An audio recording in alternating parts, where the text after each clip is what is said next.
Gracie Amburn. I'm an intern at the Center for the Study of Tennesseans in War, where our mission is to record, collect, and preserve the stories of Tennessee veterans. And today I'm with Mr. Tom Cruz from the Veteran Success Center here on campus. Tom, go ahead and introduce yourself. Yeah, so again, my name is Thomas Cruz, or Tom Cruz. So I'm a director here at the Veteran Success Center at UT Knoxville. Yeah, and so we're super excited to talk to him today and get to hear your story. So, I guess I'll just start, from the beginning. Tell me about where you were born and where you grew up. Sure. So I was born in Beckley, West Virginia, so a very small town, small state. Was born and raised there all the way up till I was 21 when I left for the military. But I had a lot of family, cousins, uncles, very heavy in the military. So both my grandfathers were in the military. Navy was very popular in my family. A lot of my cousins, my uncles on my father's side were Navy. My father was actually the one of 4 children the only one that didn't go in the military. He was a machinist, did trades, things like that. So, growing up in a small town, there's not a lot going on, not a lot of options outside of a small town, outside of, going to college, going to the coal mines, maybe picking a trade or the military. As I was growing up, the assumption was, okay, you go to college. That's what you do. It's what's expected of you. So I tried that for a couple of years. 2 different colleges, didn't really do that great. And once I decided, okay, this is not really for me, I was working as a janitor in a hospital and really didn't have much direction. I was about to turn 21. Didn't really know where my life was going. So I just I tell people all the time, people ask, why'd you join? It was very a spur of the moment whim kind of thing, but went and talked to a recruiter with the Air Force, and then kind of the rest was history. That's awesome. So I'm glad I wasn't mistaken. I have to ask, because I deal with a lot of Appalachian history. Mm-hmm. How do you feel like growing up in a community so reliant, or so, I guess, in a relationship with coal? Mm-hmm. Do you think that kind of affected, I guess, how you viewed service, or how you viewed it perhaps as maybe an option, if that makes sense? I don't know if I worded that very well. So service, do you mean just service in general, or military service? Military service specifically. Yeah, so I knew that, honestly, growing up, I grew up well. I grew up well off. My parents did divorce and my mom remarried. So I went and lived with my mom's stepfather, and my sister had 1 sibling. But we were okay. We were okay financially. I never went without. And my stepfather was a PA, physician assistant. My mother was a nurse. So we did okay. One thing that was kind of interesting about my childhood was they worked a lot. So I did develop a little bit of independence on my own. And then seeing others, a lot of family members that had family in the coal mines. Both of my grandfathers were in the coal mines.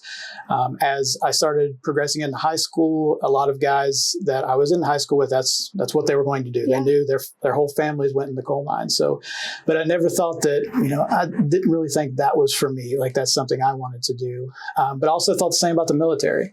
I would see people in uniform walking by, or I'd see recruiters come to high schools, and I would see that uniform, and I would think, that's so cool. That's amazing. But always in the back of my mind, I thought, there's no way I could do that. Yeah. There's no way, I didn't really make the determination if it was for me or not, but I just ruled it out. Like, there's no way I could do that.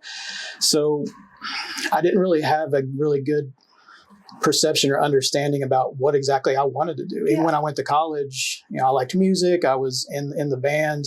I enjoyed that, but can I make a career out of that? Can I make a living? But it really took me a little while, even after going into the military, to really understand what direction I wanted my life to go in. So I guess that's a long-winded answer to your question. But, no, that's perfect. Coal mining was somewhat of an influence, but more so outside perspectives. Right. I'm just always interested to kind of hear, since I'm from a part of Appalachia that we don't really have much coal in Southern Appalachia in general. It is always interesting for me to kind of compare that to my own experiences. But take me to the moment after you decide to enlist, right? Like, what does that feel like? Were you excited? Were you nervous? Do you ever have any second thoughts? Do you ever doubt? So the day, kind of what sparked that, I was at my uncle's master's graduation. He had came back to school and graduating, and I was actually looking at the program, and on the back there was an advertisement for the Air Force. And I don't know, I was just in a time in my life where I didn't feel like anything was going right. Ironically, I had just gotten a ticket for running through a stop sign like 30 minutes before that. I was just having a bad day. Just wasn't feeling it. And that being consistent, not really sure what I wanted to do. So that's kind of sparked. And, I told my mom, like, I think I want to go talk to them, see what they have to say. And I did. And, recruiters, they talk it up, which I will say my recruiter for the most part was very, very honest. Kind of explaining how things worked. I told him that if I was going to the Air Force, I was going to do something with airplanes. And he said, okay, that can be some pretty demanding work. And I said, nope, that's what I want to do. It's okay, so he was honest with me, and I was honest with him. But so I went and taken the ASVAB. I took the physical exam and all that fun stuff, and went through that process. And I enrolled in the DEP, or delayed entry program. So I actually went through that process. I did my first swear in, I think March-ish of 2008. So, and again, went through the process of the MEP station, and I was in the program, and I had a leave date of November 24th, 2008.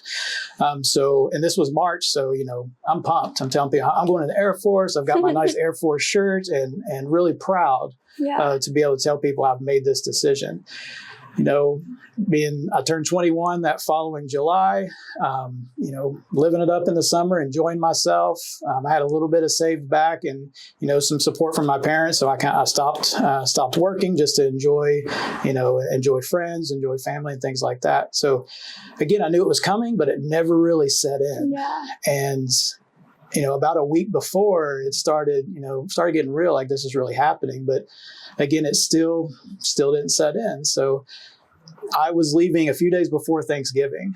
So I had the idea, hey, I would like to have Thanksgiving dinner at home, invite some of my friends. This was the night before I was to go to the MEP station. You'd stay the night there and then leave the next day. So we had that dinner, and my friend, because, my mom, I was the youngest child. Of course, she was, upset seeing me leave. It was hard for her. So I had a friend offer, like, hey, I'll take you to MEPS. So once, we had that dinner, it was over. That's when it really started getting real. Yeah. I honestly was terrified, absolutely terrified. This is what I've signed up for. Is this happening? But that's when it really sat in, was like the night before. And I remember getting taken to the hotel and getting out and getting in that room. And that's probably the loneliest I've ever felt. And, going back to, I made this decision. And even I ended up having a roommate that night, but it was an individual. He was going in the Marines, but he was doing what I did back in March. So the first initial thing. So I'm like, I'm about to leave for basic training and all that. And I remember going to the bathroom, just looking in the mirror, like, what have you done? Yeah.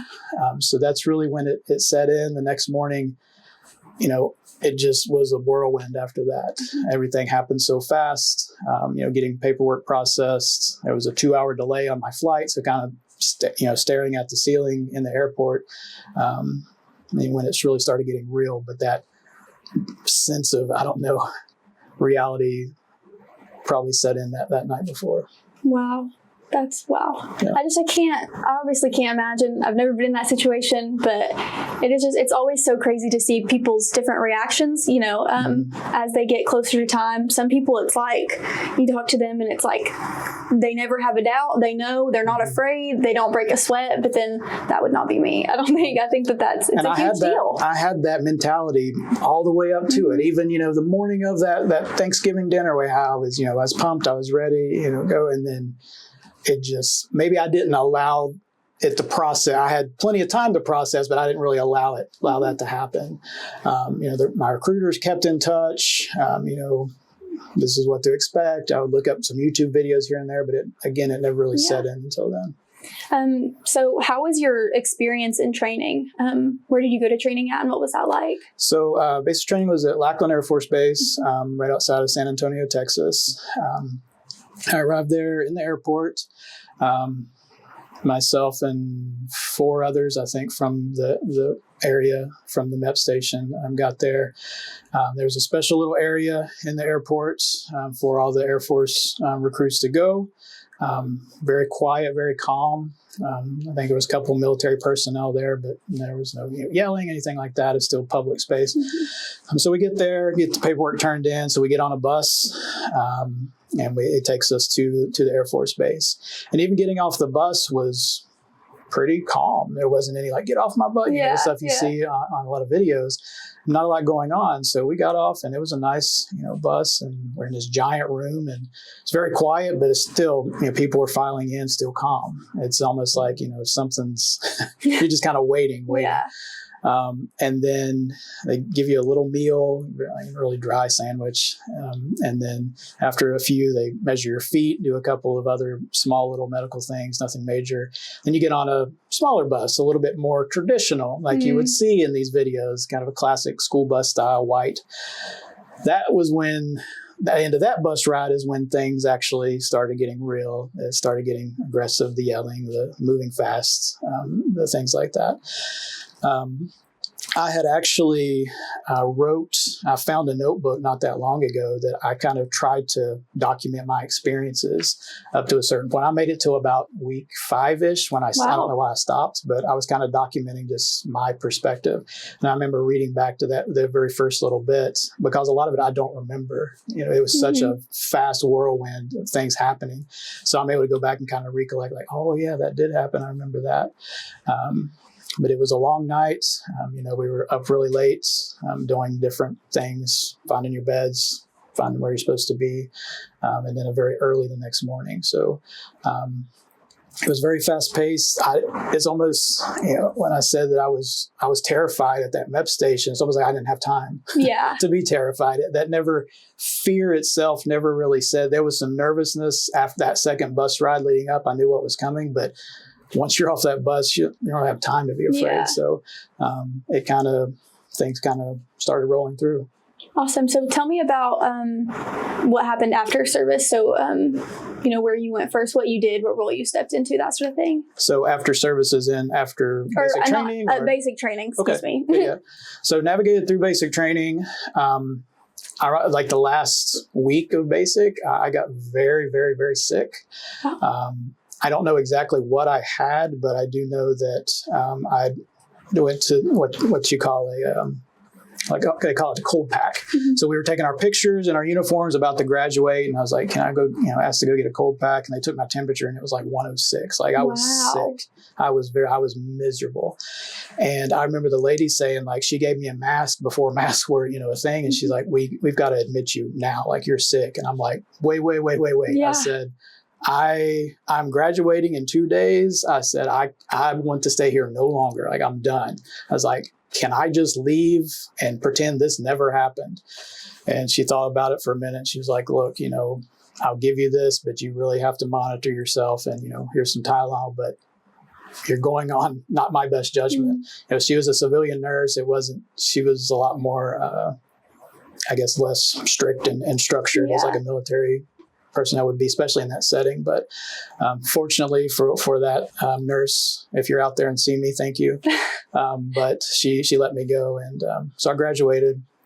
So I went on to tech school at Shepherd Air Force Base in Wichita Falls, Texas. So I was there for 9 months, or not 9 months, 5 months, training to be a crew chief or aircraft maintainer on the F-16 Fighting Falcon.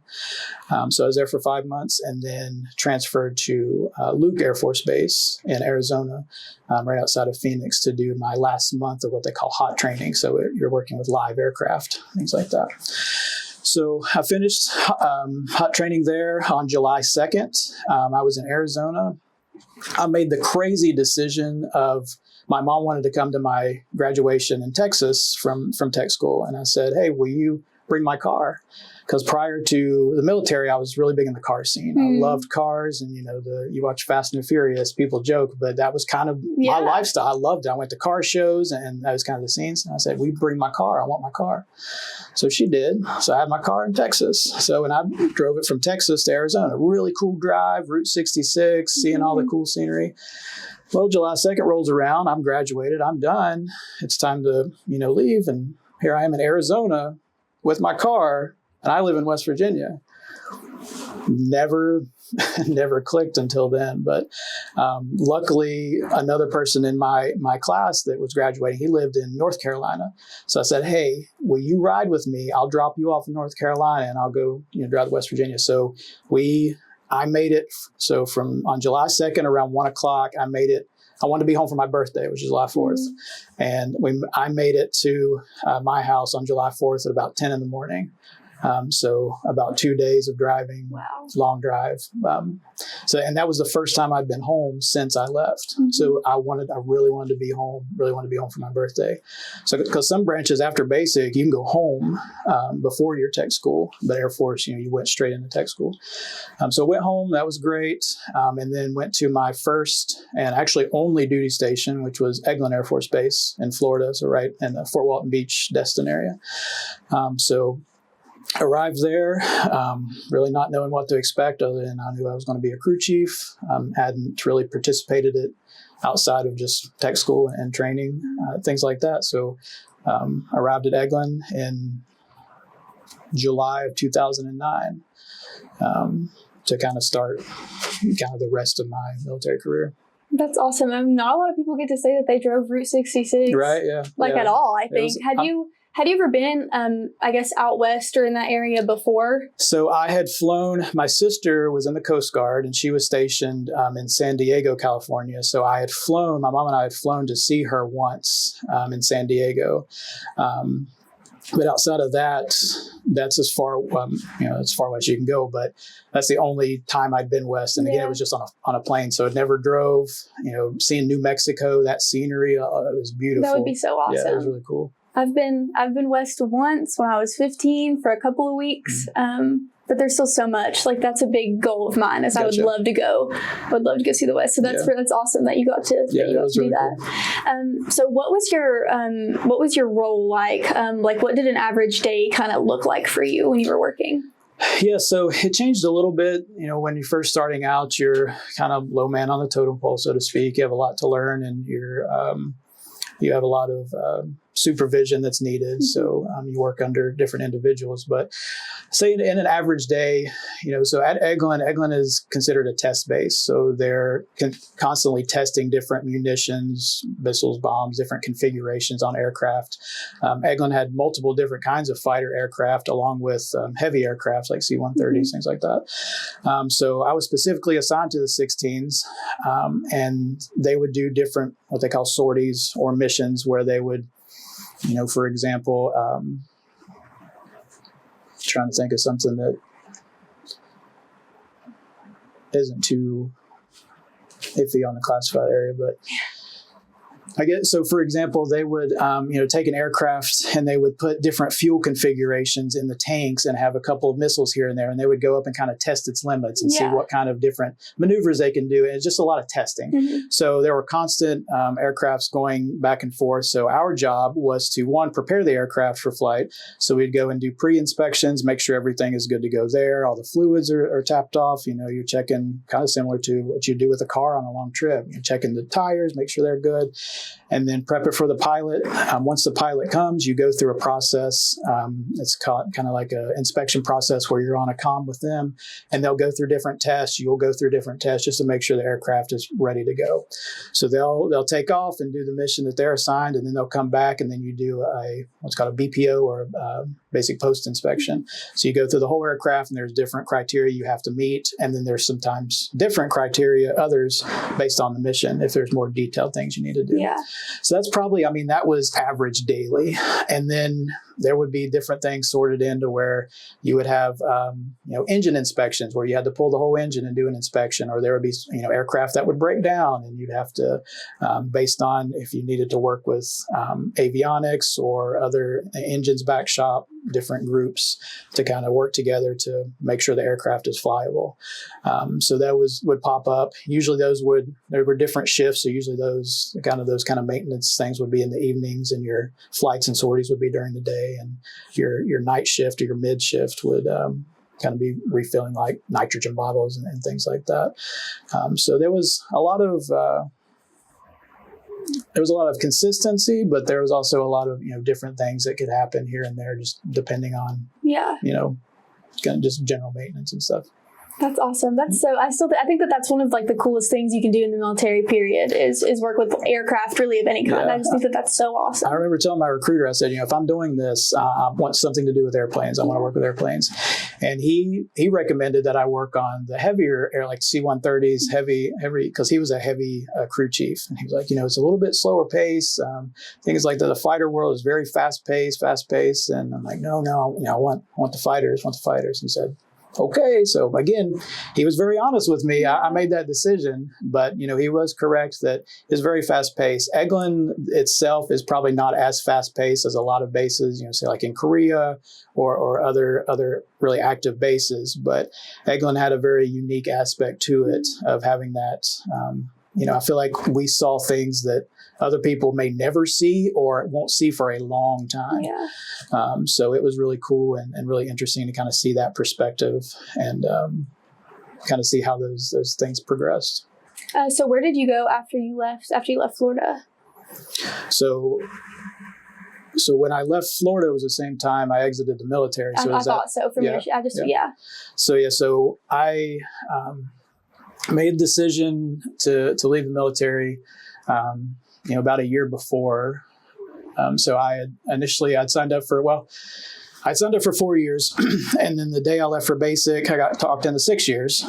So I signed up initially for 6 years. So I was 5 years. I was 1 year out from either re-enlisting or in any of my career. So my wife and I, we made the decision that, the military's been good to us, but I think it's time to, move on to other things.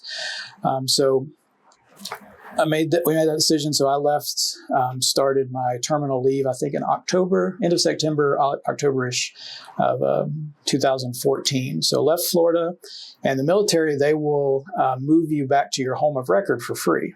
So financially speaking, we said, sure, why not? It's free. We talked with some family. They had a place for us to live. We had, at the time, our one daughter, she was just turning 2, or maybe just turning 2 or 3, when we went. So we packed up, moved to West Virginia. They came, got our stuff, and brought it there. So we were there back in Beckley Crab Orchard area of West Virginia for about 9 months. Realized that was a little bit of a mistake.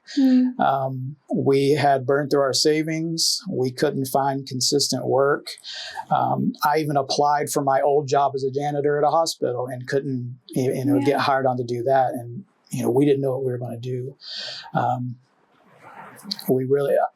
tell people all the time that since, from the time I joined the military all the way up through marriage and children has all been sporadic. Nothing's ever really been thought through. Let's just do it. So about 9 months, we actually came to Sevierville with my mom. There was some kind of big 10-mile yard sale or something like that. And we just kind of looked at each other and like, what do you think about Tennessee? What would it be like to live here? I don't know. It could be interesting. And I actually have some family that live in Seymour in Sevier County, and we would vacation here almost every summer and go to Gatlinburg, Pigeon Forge, but never really ventured into Knoxville. So didn't know a lot about Knoxville. But I was like, you know what? I mean, it can't be much worse than where we are right now. So my wife at the time, she was working in Florida as a behavior therapist for kids with autism. And she found a center here, Knoxville Center for Autism here, that sounded kind of what she was doing in Florida. And then I knew I wanted to use my VA benefits at a decent school. I knew UT was here. I didn't know a lot about UT, but I knew it was here. So I applied to UT. She applied for that job at the same time. And then we both, I got accepted, she got offered the job. So we took off to Tennessee with about $300 in the bank account total and a very small credit limit of a credit card that we just applied for.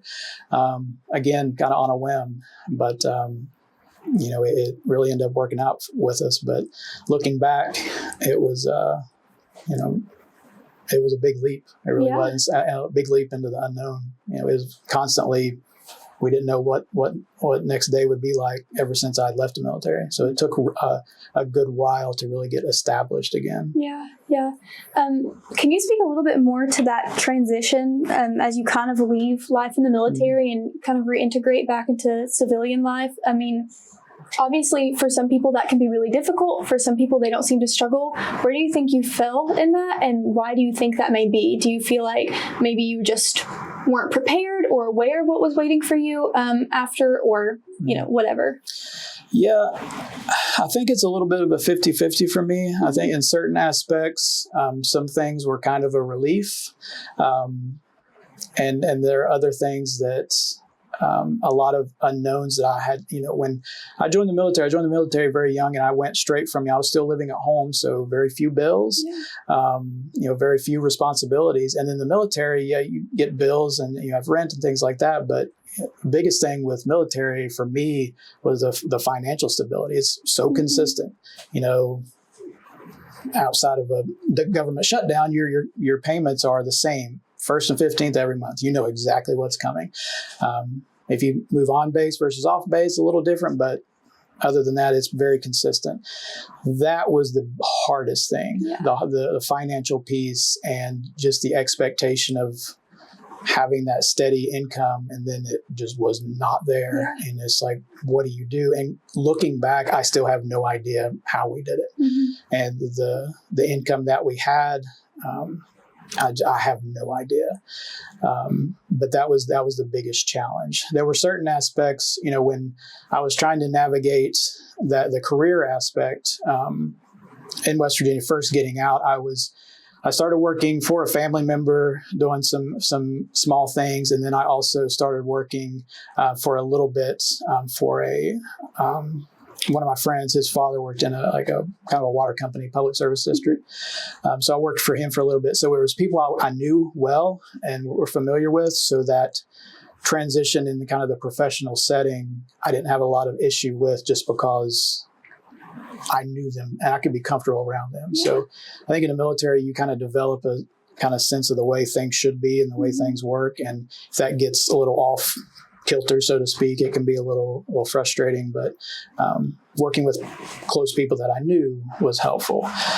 But I will say that, coming when I moved to Tennessee and kind of navigating that, and coming now as a student again. So I hadn't been a student for years. I was much older than a lot of the students I was in class with. That was difficult. One, because I felt very isolated. Yeah. I felt very, very alone on campus. Didn't feel like I had anybody to relate to. I see, this campus, this huge campus, all these groups, these friends, everybody walking around with these people. They know each other in class, they know each other in group projects. I didn't have that, and that was very difficult. And I think that, and that's something that outside of the finances that we see a lot just working with vets, is that kind of sense of isolation. Absolutely. And just trying to find your people, or just find your connection that you had in the military, and that sense of camaraderie that's not always easy to find after. Wow, that's awesome. This question kind of comes out of a place of I just am not educated enough. So if it's a silly question, I'm really sorry. Sure. What does the military do, if anything, to kind of help you transition into that? Like, are there resources? What resources are there for people who are beginning that transition, if that makes sense? Not just like financially, like moving home, but I just mean, I guess in terms of... No, yeah. I don't know how to explain it, if that makes sense. So... When I was getting out, and prior to, and not a few years after there. So there's a program in all branches that is called the TAPS program, so Transition Assistance Program. And the TAPS program is designed to, exactly what you said, help navigate these different areas of finances, the VA benefits for education, other areas, your support services, all those. So my TAPS was, I think, maybe a week long, might have been 4 days. It's really an all day, you kind of go in and sit in a classroom and they go through all these different things. It's going in one ear and out the other, honestly. Like, it's really hard to grasp, one, the importance of what they're telling you, but you're so focused on one, you're ready to get out. Done. And there's different areas that, since I was only in 6 years, there's a lot of things that I don't even qualify for, or at the time didn't qualify for. You know, if you're retired, that's a whole different story. There's a lot of other things, but at the time, you know, there's a lot of things I didn't even qualify for. So I just, you know, I did it because I had to. You're supposed to. I've heard a lot about how TAPS has improved and changed over the years, especially within the past couple of years, how they're a lot more intentional and a lot more stretched out. And it's not so all this information in 4 days and good luck, there you go. It's a lot more structured, like a class would be. You know, there's learning goals and there's curriculum and stuff. I haven't heard firsthand of experiences, but I have interacted with individuals that are overseeing this kind of process, and from what I can see, it's improved a lot. But it's just, I don't know, looking back, you're just so focused on you're ready to get out, you're ready, but you're like, you feel very confident. I think there's a false sense of confidence that you feel like, I got this. You know, I was in the military, I've been doing this for 6 years. You know, I'm married, I've got children, I've paid my bills, I know what it's like. And you don't, unfortunately. So I'm hoping that kind of this new program can kind of help that false confidence to be a little bit more prepared, because I could have been more prepared. I could have done more research. I could have, you know, asked more questions, inquired different things. I just didn't think I needed to. That's awesome. Yeah, I didn't know if they had an official thing like that. I didn't know that. So that's really interesting to know. I feel like in experiences that I've had with other students who are veterans, I feel like that is a huge theme of that isolation, having, you know, issues reintegrating. Because I mean, how do you, after you've had experiences and you're so set apart from the people that you're around? And so, good transition, Gracie. Moving into your role currently at the Veteran Success Center, how do you feel like your personal experience with having some struggles with that kind of impact your work and what you do, how you view it, and then also, did that impact your decision to choose this work?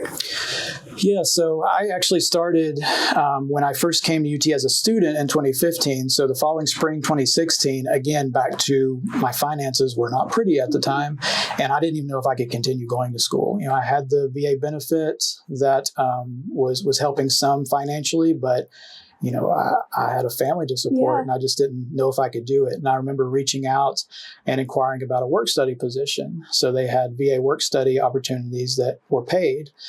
So I was actually hired on as a VA work study as a student in 2016 and did that all the way up till I graduated in 2017. And that really kind of helped me learn more about the services, getting kind of integrated in how things work.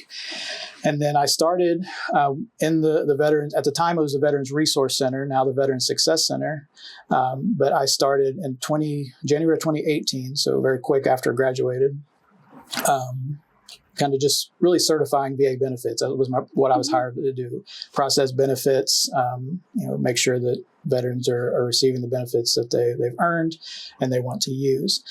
But as I was going through that process, we would do some, you know, different programming, support services. But as we progressed through and we started seeing more students and we finally had an actual physical center to welcome them to, I knew that we needed to do more. And from my experiences, that really carried over about that.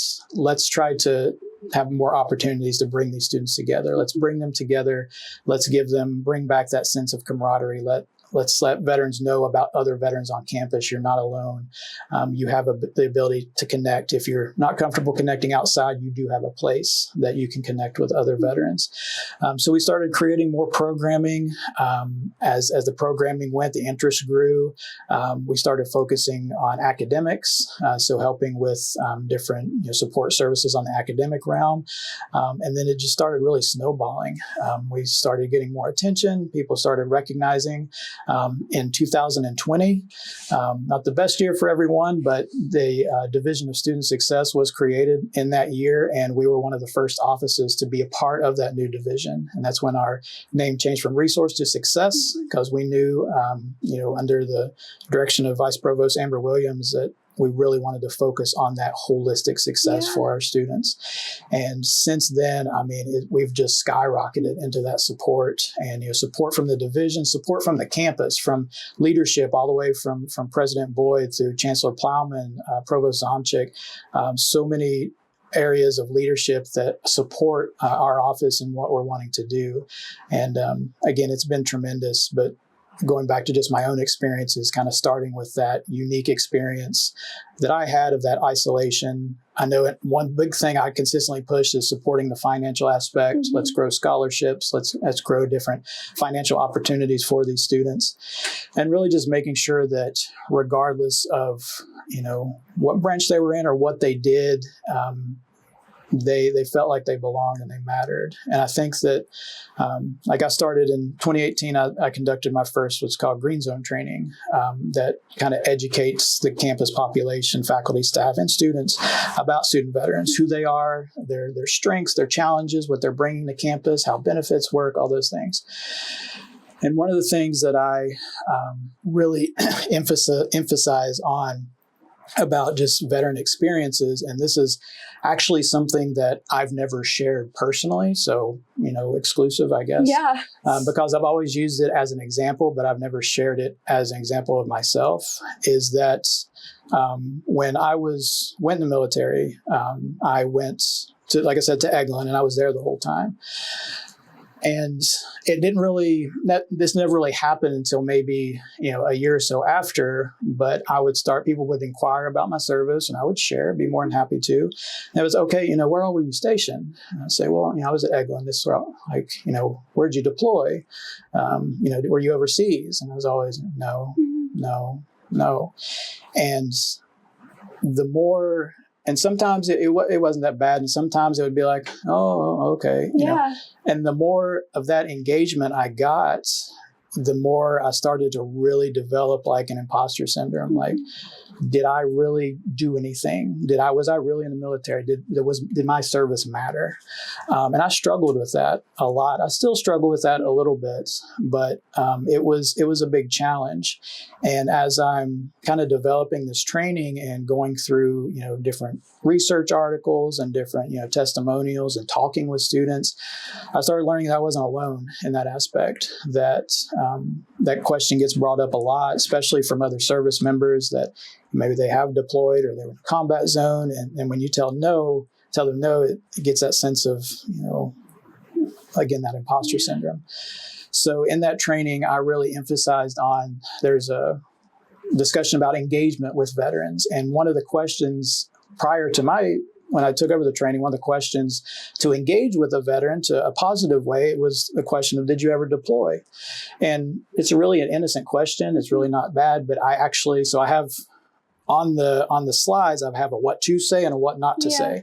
And a lot of what not to say, it should be very obvious. But I make a point to say that used to be over to what not to say, but I moved it. And this is why, is because that if you kind of directly ask the service member that, it can kind of develop that sense of imposter syndrome. And I always say that that's the last thing we would ever want a service member to feel. I emphasize that, and no one will ever change my mind, that the day that you signed the paper that said, yes, I will do this, no matter what the recruiter said, what your papers said, what your orders said, what you were told, you can never be 100% sure of where you're going, what you're going to do, or if you're coming back.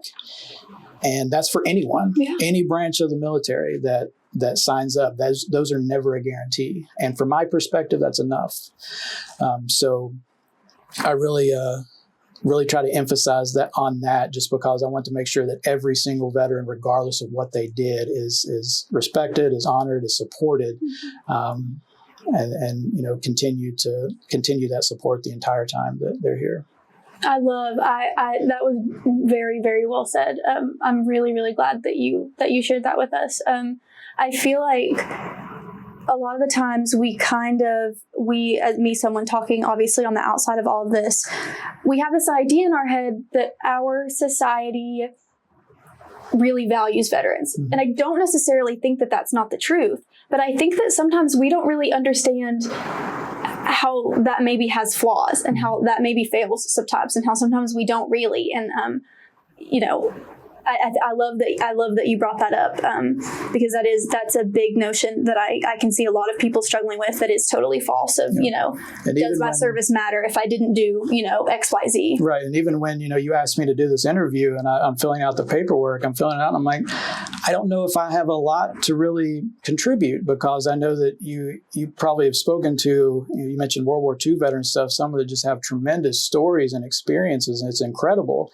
And, even going through the paperwork, I guess just naturally, consciously comparing myself to these other experiences. And one thing that I find a lot with that question is a lot of times it comes from other veterans that ask those questions. And again, an innocent question, it really is, but it still kind of creates that sense of, did I really do anything? So, it's sometimes a challenge and a struggle, but my focus today is really just making sure that the students and those that come through our office are supported, no matter what the need. There's a lot of areas that we're not experts on, but we do our absolute best to, if we're not experts on, we find the ones that are. And again, going back to that, you put your name on that paper for a reason. I don't have to ask that reason, regardless of the reason. It could have been, you need to get out of a bad situation. You needed money. You wanted to see the world, or, you're devoted to your country. There's a lot of reasons, but regardless, there was a reason. So that, again, for me, that's enough. Yeah, that's awesome. I feel like, I've been reaching out to different veterans who work for the university, and I feel like the majority of them have kind of responded, oh, I'll send you a biography, but it probably won't really do much, It really probably isn't much. And I don't know who's watching this, but I really cannot express enough from a bunch of different standpoints. But I mean, from a historical standpoint, the stories that you think are not special or don't matter to historians can be the ones that matter the most, because those are the ones that are not recorded as frequently. I mean, that's just one. There's so many reasons as to why stories are important, period, whether or not, they compare or don't compare to others. So I think that what an awesome story to have, what an awesome message to share. I mean, this is probably the first time anyone's ever, outside of direct family, but anyone's ever asked me to really just sit down and talk about it from the beginning, so I appreciate, again, the opportunity. But like I said, even when I was filling out, I just said, I hope I have enough to contribute. So. That's awesome. We appreciate you so much for being here. Before we wrap up, I do want to ask, you said, you have 2 daughters, yes, and a wife. When did you guys get married? So we were married October 9th of 2010, so 10-9-10. We could have done 10-10-10, but we a little too much. Yeah, we operate, a little bit outside the box. So we did 10-9-10. We were married in October. And then the following August, or 2 August later, so 2012, our first daughter was born, so August 8th. So she was born at Eglin on Air Force Hospital. She always likes to brag that, she was born on Air Force Base. So that's always a fun story for her. So then when we got out, and then when we moved here, I was in my second year, so that 2016 timeframe, I got that work study position, and we wife got pregnant with our second daughter, and she was born August 9th of 2016. So ironically, I remember I was taking Spanish class here at UT, and you know how UT is and cell phones, and, you can't have it, especially in exams. But I told my instructor, I said, look, my wife is very, very pregnant. She'd go into labor anytime. I'm going to have this out. Like, I won't look at it. So she let me have it out on my desk. And I was actually in the middle of my final exam when I got the phone call that she was going into labor. If it had been my first daughter, I would have probably I got to finish this later. I got to go. But the second one, I was like, so I got a little bit of time. So I finished my exam, and it worked out great. So second daughter was born here in 2016. So they're now 12 and 8. That's awesome. Did you meet your wife while you were in the service, or did you know her beforehand? So really funny story. And then we've kind of sworn to secrecy for our daughters because we don't, statistically speaking, we might be a little bit of an anomaly. So girls, if you're watching this, you might want to, your mommy might want you to hold off. Yeah. So we went to junior high and high school. So 7th grade to 12th grade, we went to school together. Mm-hmm. We never interacted. We knew of each other's existence, but that was we can't remember having a class together or any of that, but we knew of each other, and we were in a wedding. Our friends got married. We were in a wedding together, never really spoke. And then in early 2010, maybe February, March-ish, MySpace at the time, kind of dating myself a little bit. So early social media, we were friends on there, and I just out of like, hey, how have you been? It's been a while or something. I don't even remember. My buddy tells me all the time I was like the original sliding in the DMs. Yeah, shoot or shoot. Yeah. Why not? Like, I was at Eglin. I was single. Why not?